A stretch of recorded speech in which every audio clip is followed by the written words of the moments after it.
Okay, so we've looked at all the free powers, and now we'll look at how the Constitution acts as a check on Parliament's lawmaking powers. So remembering back to when we looked at the study design, and I was explaining that this refers to how the Constitution is able to limit Parliament from corruption and being able to make laws as they please without any restraints.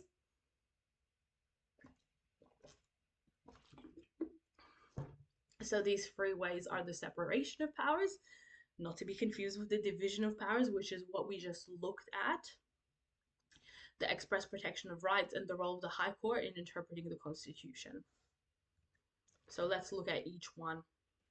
So the separation of powers is a principle established by the Commonwealth Constitution that ensures the three main functions performed by Australian Parliament are kept separate. So this really helps, minimize any corruption. So what are these three divisions? They're the executive power, the legislative power, and judicial power. Now, to explain each one, executive power is the power to administer the laws and manage the business of government. So these are all of our ministers that have like certain roles, such as the treasurer that is in charge of funds, and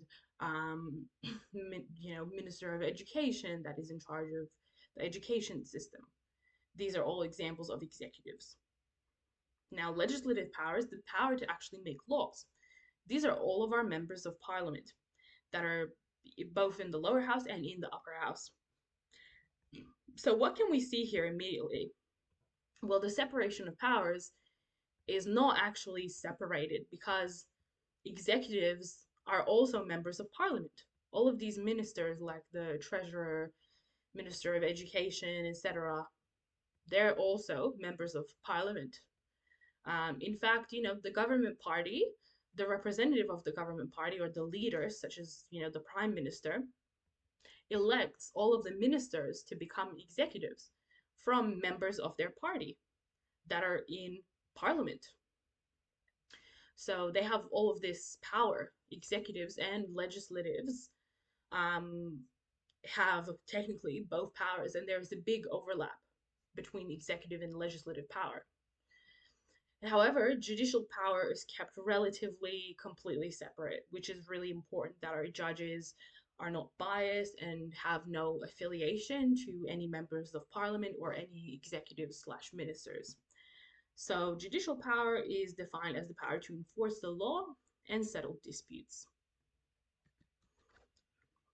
So don't confuse the two. Again, very important. Remember, the division of powers was when we were referring to the division into exclusive, residual, and concurrent. And the separation is referring to keeping the key powers involved in lawmaking separate. So this is exactly how I would remember it, and I think it's really easy to remember if you view it this way. Division, how powers are divided between Commonwealth and state level parliaments, hence division into those exclusive, residual, and concurrent.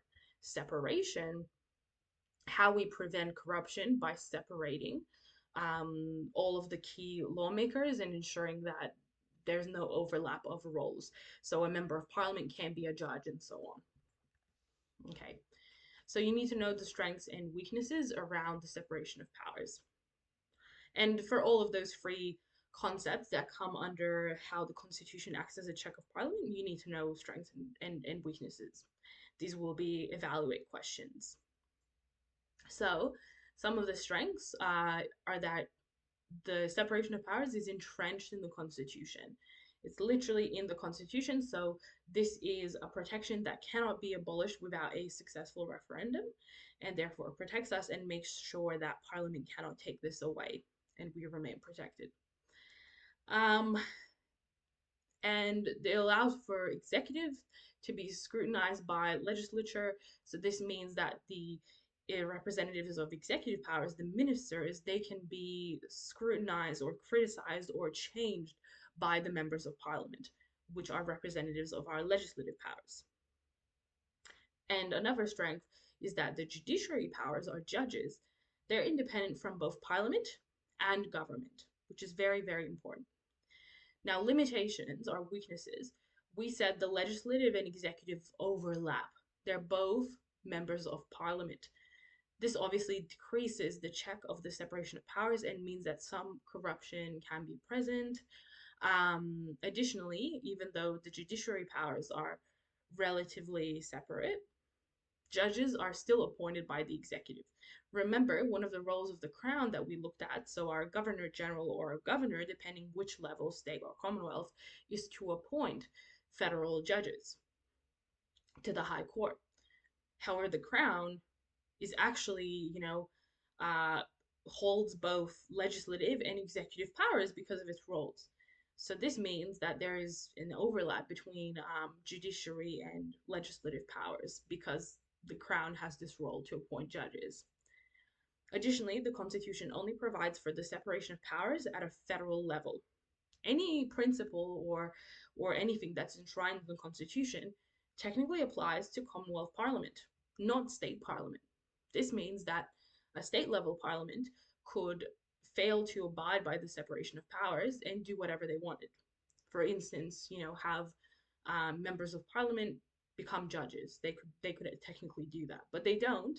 There's just a risk that they could do so because they're not restrained by the Constitution.